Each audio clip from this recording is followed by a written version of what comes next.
Hi, it's Dr. Dharm Sidhu from Vancouver. I'm a naturopathic doctor.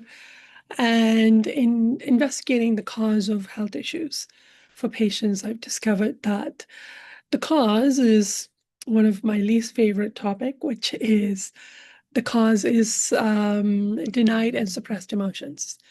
Uh, and every health issue you have, even including injuries and accident, the cause is always this issue of love and truth in how you treat yourself and others and the environment that is being denied and suppressed and is always an emotion, and that is trying to bring our attention to the issue. And we can say, like, for example, I can say, well, if I have digestive issues, there's always an element of fear involved in it. If I have lung issues, which I do, um, I'm afraid of grief. So it's one thing to know it, but I can't just go down and feel it. I do know some people who are blessed with that ability to feel. They're able to cry, they're able to release it. I find that after spending a year working through my blocks to feeling fear and anger, took 2 years, I am able to feel fear and I'm able to feel anger. But it made me recognize that I actually deliberately have to go through the desires I have in my soul since a very young age that I will not feel certain emotions, or in my case, all emotions. I used to have chronic pain, and chronic pain is generally, I'm denying that I don't want to feel any emotions. And that has now stopped since I started to work through denying certain emotions. So the soul has a desire. It's a strong desire. I will not feel, or I will not feel these certain emotions, or I will not remember certain events because they're going to be emotions involved with it. And you have to let yourself go through the desire. I will not feel emotions because if I feel emotions, that means I'm weak. If I feel emotions, something terrible is going to happen to me. If I feel emotions, I'm going to never get out of bed because I'm just going to get so suicidally depressed. Maybe I'll do something harmful. Maybe I'll never get out of bed.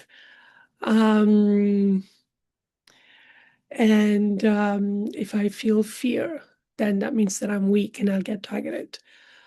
If I feel negative emotions, then that means I'm going to attract negative events. I can tell you for sure, I let myself go through the emotion. I'm going to feel fear and that something terrible is going to happen to me. I let myself go through it. And by the time I got through the emotion, it's like, no, that's not how it works. So there's an advantage that when you let yourself feel these uncomfortable, frightening emotions, the blocks, by the time you come through it, you start to have kind of like a logic wake up in you and you go, that's not the truth. The truth is the opposite. What was I thinking? So you have to let yourself work through um, why you desire to not feel. You got to undo the desire by feeling it emotionally.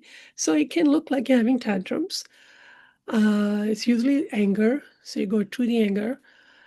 And then once those are true, then those emotions can start coming true. So don't be down on yourself. Don't be hard on yourself. We really have strong desires from a very young age, created by our environment.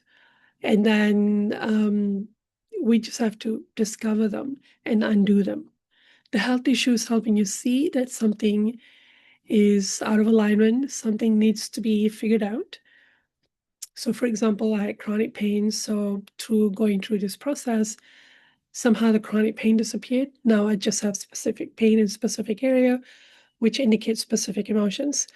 But through it, I learned that we're meant to be emotional. That is how we're designed. And I'm just going to have to embrace that this is the way. So it was a good experience for me to go through the process.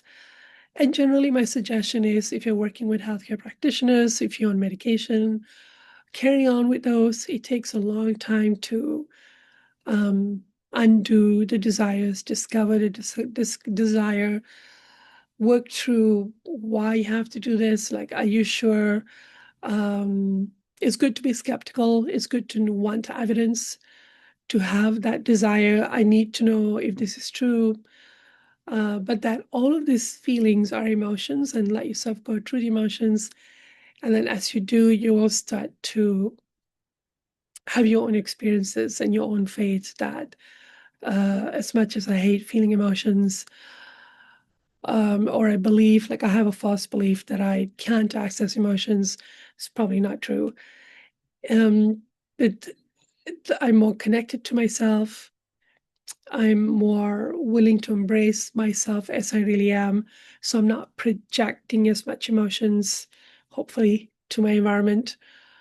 And I feel more aware of my own inner resiliency, inner resources. I'm connected to my passion, and I love engaging my passion, such as writing, singing, medicine. Um, I love them. Like, I love my connection to naturopathic medicine, the herbs, homeopathic remedies. There's so much more happiness and passion in those for me. I can feel them. So the good stuff in my life are also emotions.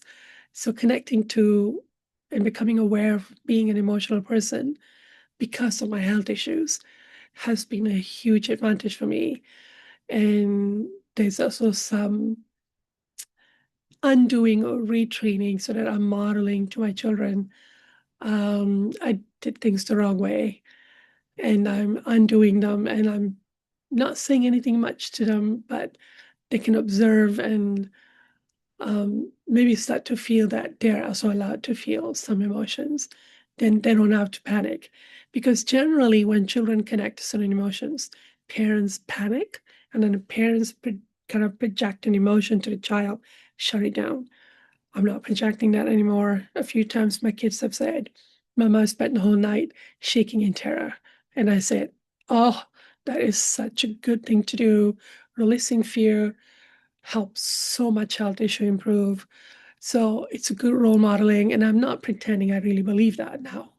So becoming aware of our emotional resiliency and strength and power has a positive impact on your health and on you becoming more authentic and also on other people around you.